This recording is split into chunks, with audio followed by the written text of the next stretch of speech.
때문이야. 이런 얘기를 지난 5년간 들어왔는데 거기에 공개적으로 한 번도 변명을 하지 않았던 이정희 전 대표를 모시겠습니다.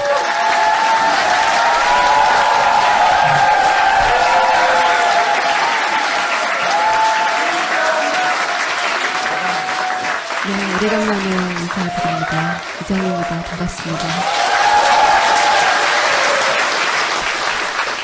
정치를 다시 시작하려고 하는 건 아니라는 말을 제가 들었어요. 네. 그래서 이제 그 좋다 그럼 자연 이정희로 얘기를 하자라고 제가 혹시 저자 이정희로 모신 건 아니에요? 그렇죠. 이 책을 썼대요. 이 책을 다시 시작하는 대화. 책 이야기는 하지 말고요. 본인이 대표였던 통합진보당의 강제 해산 있잖아요. 해산. 김영환 다이어리라고 하는 물건을 통해서 거기 봤더니 헌재 해산 과정에 김기춘 전 비서실장이 적극적으로 개입한 흔적이 나온 거죠. 지속적으로 모니터링 했을 뿐만 아니라 선고 전에도 결과를 알고 있었고, 근데 그게 다이어리를 통해서 우리가 파편적으로 얻은 정보인데 실제 그 일을 겪었던 사람으로 당시에는 말할 수 없었는데 지금 이 자리에서 꼭 밝혀두고 싶은 몇 가지 지점이 있으면 일단 그 얘기부터 하죠. 근데 그렇게 바로 훅 들어가요? 왜냐하면 통합진보당의 마지막 대표였기 때문에 이 사건은 얘기해놓고 나머지 얘기를 해야 되는 것 같아요. 나 같으면 근황부터 좀 여쭤보겠네요. 잘 살고 있겠죠, 뭐. 앞으로 정치를 하지 않겠다는 뜻을 얼핏 주변 지인한테는 밝히셨다고 하는데 앞으로 영원히 할지 안 할지 모르겠으나 안 한다 하더라도 이거는 마무리 지어야 된다 이거죠. 제가 보기엔 마지막 대표였기 때문에. 어떻게 이야기를 시작해야 할까요? 통합진보당 강제 해산 과정에 대해서는 당시 많은 여야 정치권에서 헌법재판소 결정을 존중한다는 것으로 일단락되어진 것처럼 여겨져 왔습니다. 하지만 저희는 이 사건에 틀림없이 정치공작의 내막이 있을 것이라고 생각해 왔고, 그것이 김영환 민정수석의 업무일지가 드러나면서 그 전모의 아주 일부가 이제 밝혀지기 시작했다고 생각합니다.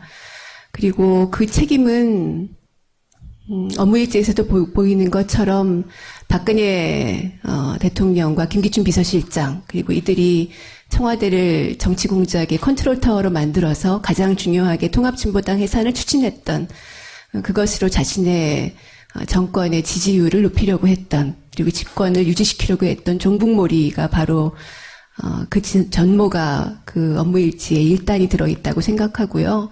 아마 그 지난번에 김재현 국회의원이 나오셔서 간단하게 이야기를 하신 것으로 알고 있습니다. 몇 가지 주목할 만한 사안들은 2014년이죠. 2014년 8월 25일에 대통령 주재 수석비서관 회의를 해서 내란음모 사건의 항소심 판결에서 내란음모 무죄, 아로는 없었다 이렇게 판결이 나오니까 헌법재판소에 정당해산을 청구했던 것이 이제 기초가 흔들리게 된 셈이 됐습니다. 어떻게 할지를 법무부 TF와 같이 협의를 해서 종합대책을 박근혜 대통령 주재하에 마련하죠. 그리고 그것이 실행된 것들이 나와 있습니다. 10월 4일에는 연내선고라는 김기춘 비서실장의 메모와 함께 통합진보당 판결 연내선고할 거다 이렇게 나와 있고요. 그것은 당시에 내란음모 사건에 대해서 1심에서는 유죄, 2심에서는 무죄 이렇게 나왔기 때문에 보통 통상적으로는 3심까지 기다려보고 하는 것이 상식적일 것이다 이렇게 모두들 생각했는데 기다리지 않고 연내에 판결하겠다 이렇게 헌법재판소하고 입장을 맞춘 것으로 나와 있고, 그리고 그 이후에 즉각적으로 현재의 재판 절차들이 매우 빠르게 그 바뀐 방침에 따라서 진행이 됐습니다.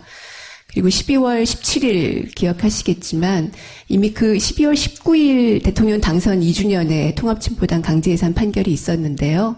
그 2주년이었죠. 맞아. 네. 맞춰서 한 거예요. 2주년. 네. 2주년 선물. 네. 네. 그런데 19일 이전인 이틀 전에 이제 판결 선고일자가 통보가 됐는데요. 이미 그 날짜에 이틀 전 15일 월요일에 이미 입수한 것으로 보이는 메모가 그 김영환 업무일지에 적혀 있었습니다. 통합진보당 해산. 해산 확정이라고 적혀 있었습니다. 선고 4일 전인 거죠, 그러니까. 그렇습니다. 예. 그래서 헌법재판소의 재판관들, 특히 의심스러운 대목은 박한철 헌법재판소장이지요.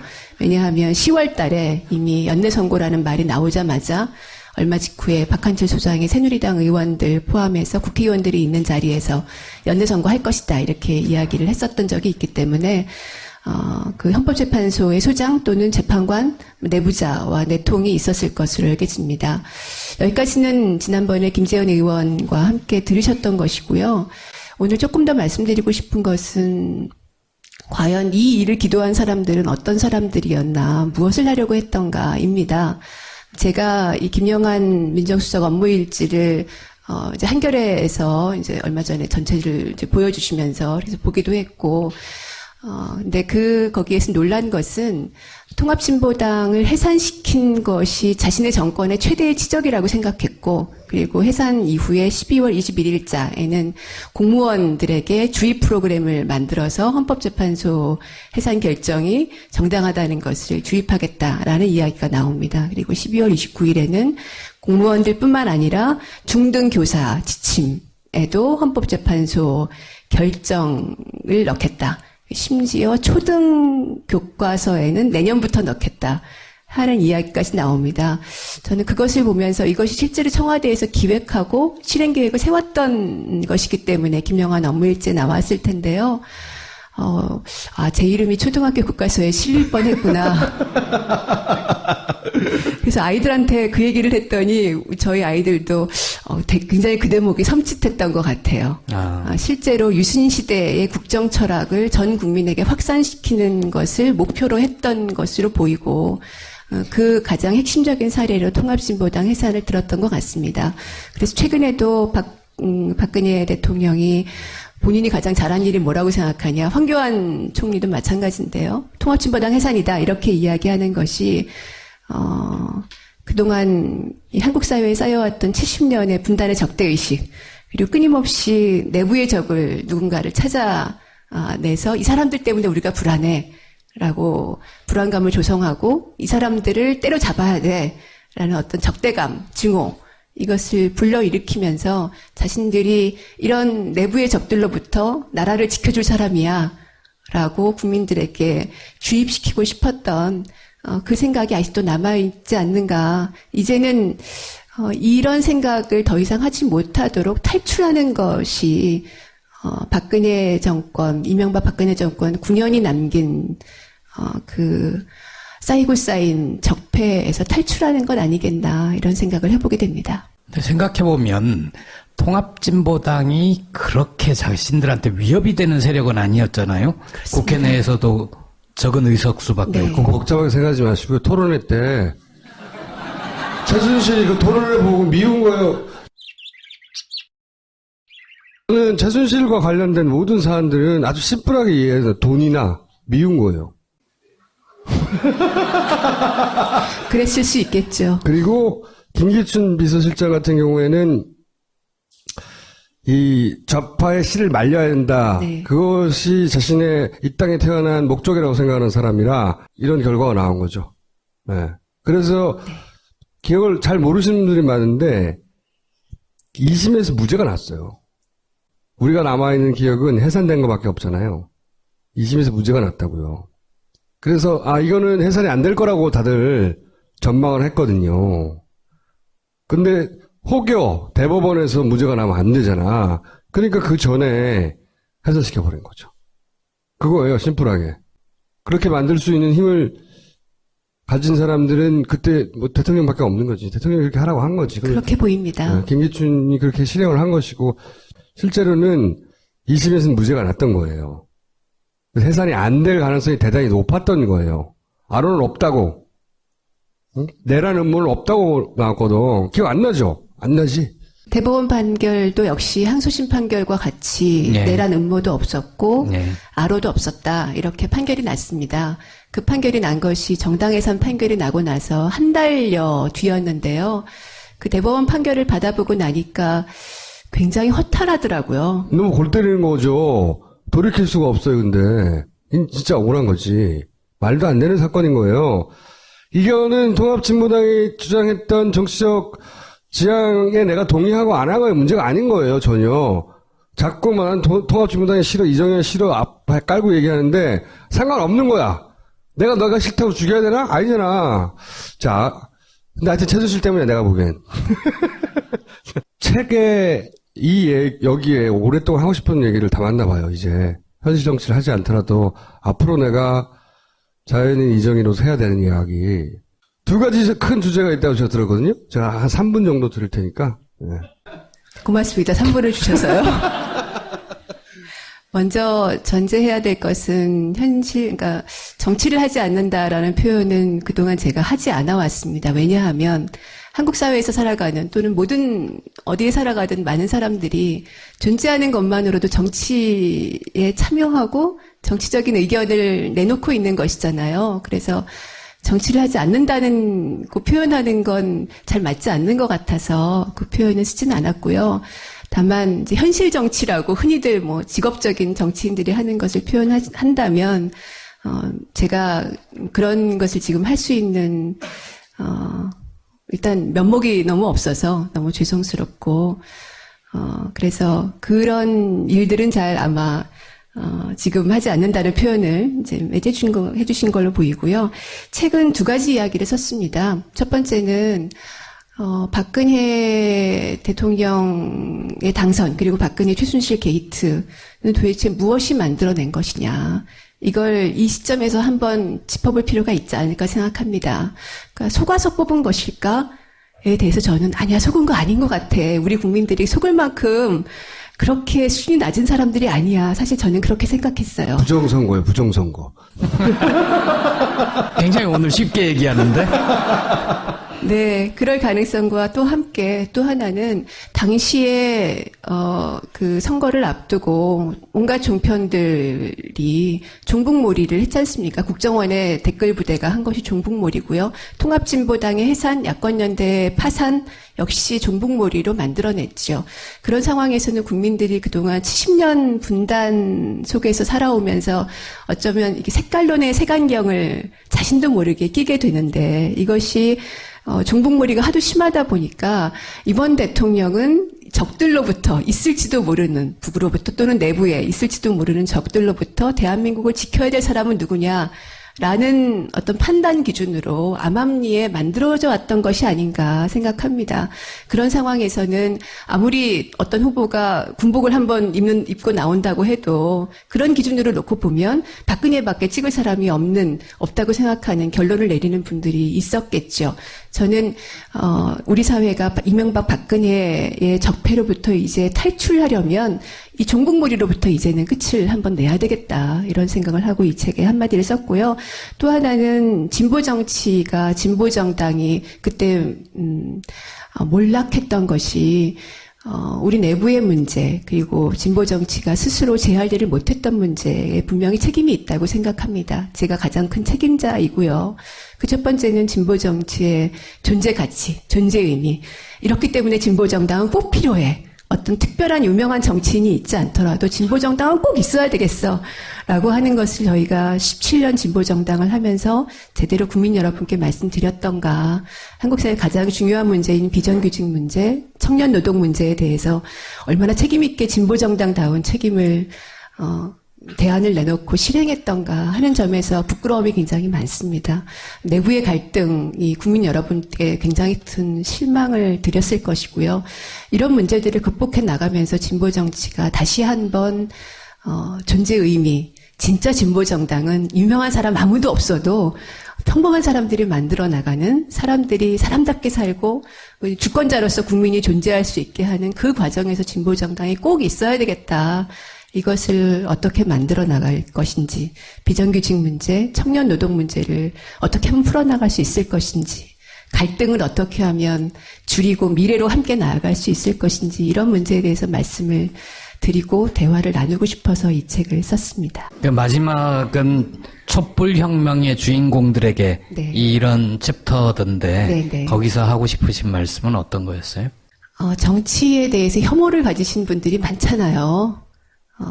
정치가 더럽다고 생각하시는 분들이 많으시고, 그런데 저는 정치에 대해서 지금은 혐오로 대응하실, 말하자면 선거 보이콧 이렇게 대응하실 때가 아니라 적극적으로 참여하셔야 될 때라는 말씀을 다시 한번 드리고 싶었어요. 왜냐하면 한국 정치는 보이콧가 얼마나 무서운 것인지를 체감할 수 없는 장치를 이미 만들어 놨거든요.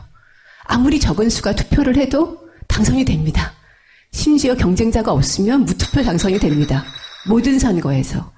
그래서 의사표시를 하지 않고 그냥 무시하면, 외면하면 그것이 곧 찬성의 뜻으로 오해될 소지가 굉장히 크다는 것이죠. 그래서 정치가 아무리 혐오스럽더라도 지금은 참여하셔서 바꾸셔야 할 때다. 이 말씀을 드리고 싶었고요. 또 하나는, 이번 이제 박근혜 최순실 게이트를 보면서 엄청난 어마어마한 돈이 오가고 수많은 기업들이 뇌물을 주고 그리고 수많은 부정과 비리들이 있었잖아요. 이것을 고작 한두 사람이 실행할 수 없는 것 아닙니까? 매우 많은 증인들이 있을 수밖에 없지요. 그런데 지금까지 아무에게도 알려지지 않은 채로 꼭꼭 닫힌 채로 몇 년을 온 거잖아요. 이것을 앞으로 예방하기 위해서 우리는 이런 상황을 극복하기 위해서 무엇을 해야 될까?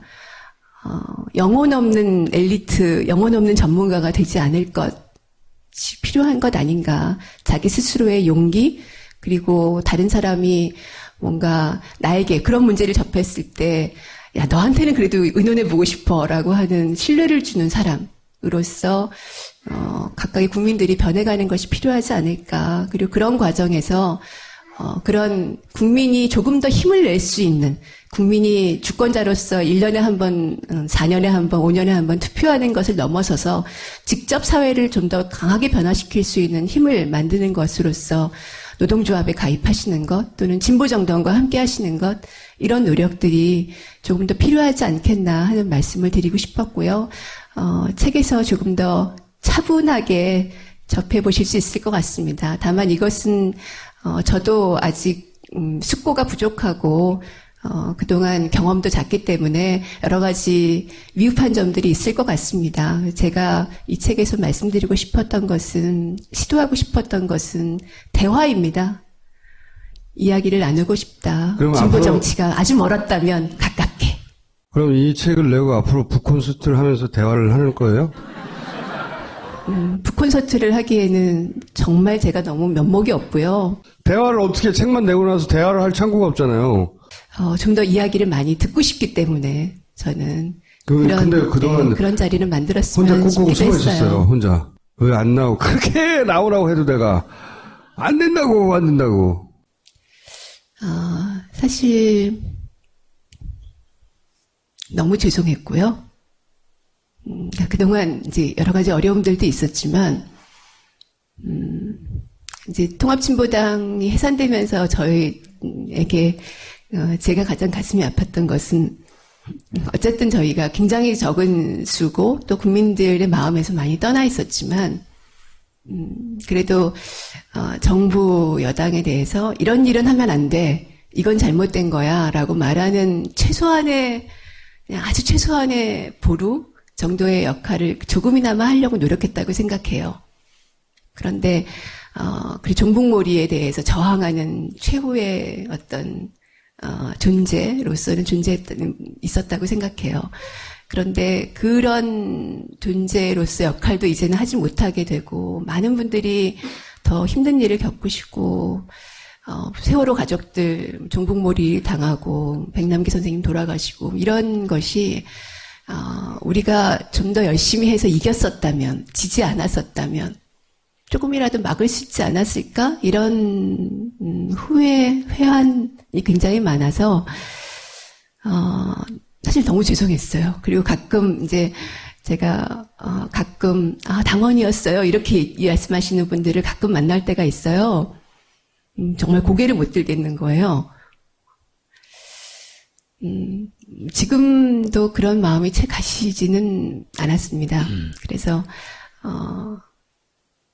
하지만 책을 팔아야 되니까 그래도 대화에 나가는 것이 필요하다면 그렇게는 용기를 내야 되겠다고 생각했습니다. 근데 이거는 내가 말을 안 하셨지만 그리고 본인 스스로 말을 할 수 없을지 모르겠지만 이게 밖으로 나가는 게 무서웠죠. 무섭다기보다는 면목이 없어서요. 무서운 거야. 왜냐면 이게 이제 이정희 때문에 대선에 졌다고 하는 건 진보적인 커뮤니티 게시판에서도 많이 있었어요. 그게 바로 그 보수 애들이 좋아하는 놀이라고, 그 프레임에 놀아나는 거라고. 그리고 또 말씀하신 나 때문에 당대표로 당이 공중분해되는 거를 나 때문이라기보다 내가 막지 못했다. 그런 얘기 하는데 예를 들어서 이런 데 나와가지고 내가 무슨 현안에 대해서 막 물어봐. 어쨌든 의견을 말했어. 그러면 통진당의 개수가 다시 기어 나와서 이렇게 표현할 거예요. 기어 나와서 어쩌고저쩌고 한다는 게 뭐 보수 매체나 저쪽에 이용을 할 거 아니에요? 아니, 그거는 이미 벌써 진행되고 있어요. 광화문에 종북 세력들이 다시 등장했다, 주도하고 있다. 이런 공격들은 늘 하죠. 근데 이제 이정희가 직접 나온 건 차원이 다르죠. 개수가 나타났으니까. 종종 교수가 출몰하기도 했어요. 거기는 개인으로 간 거고. 그런데 그렇게 내가 나가는 것이 혹여 이 전국에 그들에게 이용당해 피해를 줄까봐, 혹은 나의 어쨌든 동지들에게 피해가 될까봐, 본인이 아닌데, 그렇게 이용당할 걸 두려워했죠. 했어. 이 방송을 보고 적절하지 않은 타이밍이라든가 이 방송 때문에 결국 또 쟤네들이 통진당 개수를 길거리에 끌어내서 이용할 텐데 이 타이밍이 왜 나왔냐고 말할 사람도 있어. 하지만 그런 타이밍은 따로 없어 이제. 그리고 그런 소리를 하는 사람들이 바로 이 보수 프레임의 자양분이에요. 그걸 먹고 보수 프레임은 잘하는 거예요. 그 프레임 자체를 깨부시려고 하지 않고 그 안에서 조심하는 걸로 걔네를 이길 수 없다고 라고 내가 변명해놓고 삼성 이재용 부회장 영장이 청구됐잖아요. 네. 네. 이 영장은 당연히 발부되기를 모두가 바래요. 어떻게 전망하십니까? 그리고 왜 발부돼야 되죠? 법률가로서 얘기 한번 해주세요. 법률가로서. 법률가로서 말씀드리면 당연히 증거인멸의 우려죠. 이미 이제 삼성 내에서 증거인멸을 지시했다, 진행하고 있다는 것이 지난번 영장 처음 청구됐을 때도 특검에서 제시했던 것으로 알고 있고요. 그리고 그 이후에 증거인멸의 우려라는 것은 이재용 씨가 전체적으로 이 사건의 가장 중심에 있고, 그리고 삼성의 그 일을 담당했던 모든 사람들에 대해서 지휘 관계에 있기 때문에 그 말들을 맞출 가능성이 굉장히 높다는 이런 점에서 증거인멸의 우려는 그때도 지금도 상당히 높다고 볼 수 있겠고요. 지금 이제 영장을 발부한다는 의미는 아마 이런 것일 것 같습니다. 삼성은 지금까지 언제나 살아있는 권력이었죠. 정치 권력은 때로 없어져 가기도 했지만 박근혜도 지금 사라져가는 권력인 거잖아요. 하지만 삼성은 여전히 살아있는 권력이고 늘 헌법과 법률의 위에 있었죠. 필요하면 자기가 원하는 법을 만들어요. 그렇죠. 이 삼성도 헌법과 법률의 지배하에, 국민의 민주주의의 지배하에 있다는 것을 분명히 이야기하고, 그 최순실과 정유라에게 간 돈이 어디에서 나온 것이냐. 바로, 국민들이, 하청 노동자들이 실명해가면서 만든 삼성의 물건, 또 백혈병에 걸려가면서 만든 삼성의 물건, 그런 그 피와 땀에서 나온 것이잖아요. 그것이 수백억이 한 개인의 박근혜, 최순실, 정유라 그 개인의 이익을 위해서 갔다는 것은 더군다나 삼성의 이재용의 경영권 승계 문제 때문에 그 대가로 갔다는 것은 굉장히 심각한 문제라고 보기 때문에 살아있는 권력에 대해서 단죄할 수 있어야 정말 사법권이 민주주의의 한 기둥으로서 존재하는 것이다라고 법률가로서 생각합니다. 영장은 그래서 발부될 것 같다고 보세요? 저는 기각된다에 팔을 걸었거든요. 법률가들은 원래 예측을 잘 안 하는데요. 굳이 건다면 한 6대4 정도로 발부된다에 저는 걸어보겠습니다. 일단 헌재가 인용이 돼야 한다고 생각하는 건 너무 당연할 텐데 법률가로서 인용돼야 되는 이유를 한 번 말씀해 주시고 또 전망을 해주세요. 두 번째로.